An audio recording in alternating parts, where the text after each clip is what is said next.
हामी दिनहुँ ब्याङ्कमा पैसा राख्छौँ, झिक्छौँ, ऋण लिन्छौँ, तर यी सबै कारोबारको पछाडि के कस्ता नियमहरू हुन्छन्, कहिले सोच्नु भएको छ? आखिर यी नियमहरू किन यति महत्त्वपूर्ण छन् र यिनले हाम्रो पैसालाई कसरी सुरक्षित राख्छन्? ल, आज यही विषयमा अलिक गहिरिएर कुरा गरौँ। हाम्रो आजको चर्चाको मुख्य आधार हो नेपाल राष्ट्र ब्याङ्कले जारी गरेको यो आधिकारिक दस्तावेज, जसलाई एकीकृत निर्देशन भनिन्छ। भन्नुपर्दा यो नेपालका सबै ब्याङ्क र वित्तीय संस्थाहरूले मान्नै पर्ने नियमहरूको किताब हो। अब हेर्दा त यो किताब एकदमै बाक्लो, प्राविधिक शब्दले भरिएको देखिन्छ, हैन? तर वास्तवमा भन्ने हो भने यसैभित्र लुकेको छ हाम्रो पैसाको सुरक्षाको ग्यारेन्टी, ऋण लिँदा हुने निष्पक्षताको कुरा र सबैभन्दा महत्त्वपूर्ण एक ग्राहकको रूपमा हाम्रो अधिकारको चाबी। त्यसो भए आउनुहोस् यो महत्त्वपूर्ण दस्तावेजलाई अझ सरल बनाएर बुझौँ। हामी सुरुमा यी नियमहरू किन आवश्यक छन् भनेर हेर्नेछौँ, त्यसपछि हाम्रो पैसा कसरी सुरक्षित हुन्छ भन्ने कुरा गर्नेछौँ, अनि ऋण लिँदाका नियमहरू, ग्राहकको रूपमा हाम्रो अधिकार के हुन् र अन्तमा एक सचेत ग्राहक बन्नु किन जरुरी छ भन्ने विषयमा पनि छलफल गर्नेछौँ। ल, सुरु गरौँ पहिलो र सबैभन्दा आधारभूत प्रश्नबाट। आखिर यी ब्याङ्कका नियमहरू किन चाहियो? यिनीहरूको खास उद्देश्य के हो? यो बुझ्नु भनेको बलियो ब्याङ्किङ प्रणालीको जग बुझ्नु जस्तै हो। यो सबै नियम बनाउने र लागू गराउने काम नेपाल राष्ट्र ब्याङ्कले गर्छ। राष्ट्र ब्याङ्क देशको केन्द्रीय ब्याङ्क हो र यसले पूरै वित्तीय प्रणालीको स्वास्थ्य र स्थिरताको निगरानी गर्छ। यो एक किसिमले वित्तीय प्रणालीको अभिभावक नै हो। त्यसो भए यो निर्देशनको मुख्य लक्ष्य के त?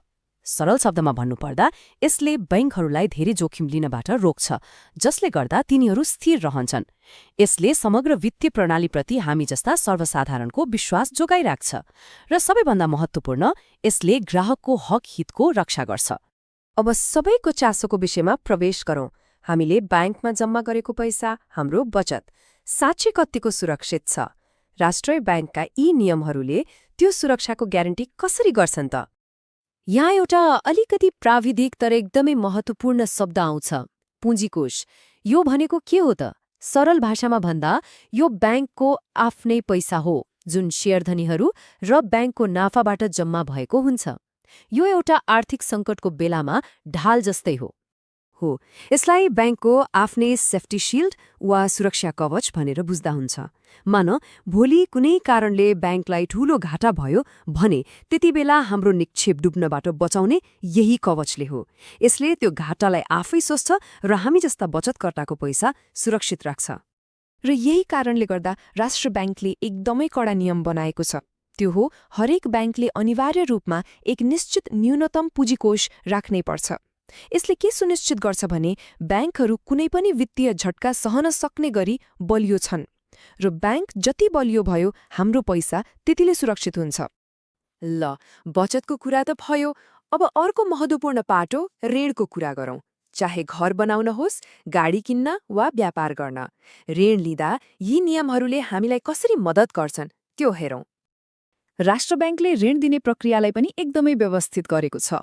जस्तै ऋणको आवेदन दिने र स्वीकृत हुने प्रक्रिया कस्तो हुनुपर्छ, हामीले धितो राखेको सम्पत्तिको मूल्याङ्कन कसरी हुन्छ, ब्याङ्कले ऋणलाई असल र खराब भनेर कसरी छुट्याउँछ, र ऋण नतिर्दा कालो सूचीमा पर्ने अवस्थाहरू के हुन्, यी सबै कुरामा स्पष्ट नियम छन्। अब यहाँ एउटा एकदमै महत्त्वपूर्ण कुरा छ जसले ग्राहकलाई धेरै अधिकार दिन्छ।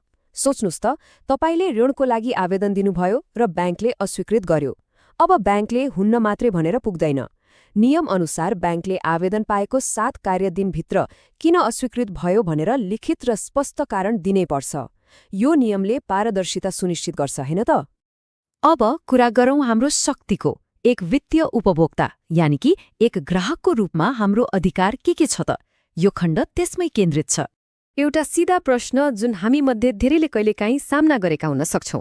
यदि ब्याङ्कसँग कुनै गुनासो भयो, कुनै समस्या आयो भने के गर्ने, कहाँ जाने, यसको पनि स्पष्ट समाधान छ। यही एकीकृत निर्देशनले के भन्छ भने हरेक ब्याङ्क र वित्तीय संस्थाले ग्राहकको गुनासो सुन्नकै लागि एकजना गुनासो सुनवाई अधिकारी अनिवार्य रूपमा राख्नुपर्छ। यो व्यक्ति ग्राहकको समस्या सुन्न र समाधान गर्नकै लागि समर्पित हुन्छ। त्यसो भए समाधानको बाटो के हो त? प्रक्रिया एकदमै सरल र स्पष्ट छ। पहिलो कदम, आफ्नो गुनासो लिएर ब्याङ्ककै गुनासो सुनवाई अधिकारी कहाँ जाने। यदि त्यहाँबाट चित्तबुझ्दो समाधान भएन भने दोस्रो कदमको रूपमा तपाईँ सिधै राष्ट्र ब्याङ्कको आधिकारिक पोर्टल gunaso.nrb.org.np मा गएर आफ्नो गुनासो दर्ता गर्न सक्नुहुन्छ। हामीले नियमहरूको बारेमा धेरै कुरा गर्यौं।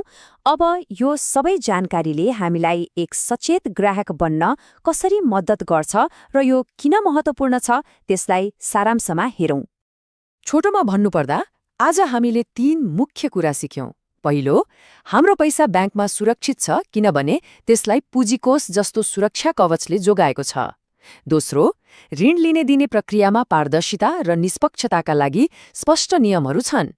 र तेस्रो, यदि कुनै समस्या परेमा हाम्रो गुनासो सुनिने एक स्पष्ट संयन्त्र र अधिकार छ। अन्तमा कुरा के हो भने यी नियमहरू बुझ्नु भनेको केवल जानकारी लिनु मात्र होइन। यो ज्ञानले हामीलाई एक सामान्य खातावालाबाट एक सचेत, अधिकार सम्पन्न र सशक्त वित्तीय नागरिकमा रूपान्तरण गर्छ। वित्तीय संसारमा ज्ञान नै वास्तविक शक्ति हो। र अन्त्यमा एउटा प्रश्न छोडेर जाँदैछौँ जसले हामीलाई सोच्न बाध्य बनाउँछ। जब एक ग्राहक यसरी सचेत र जानकार हुन्छ त्यसले समग्र वित्तीय प्रणालीलाई नै कसरी थप जिम्मेवार, पारदर्शी र अन्ततः बलियो बनाउन मद्दत गर्छ होला।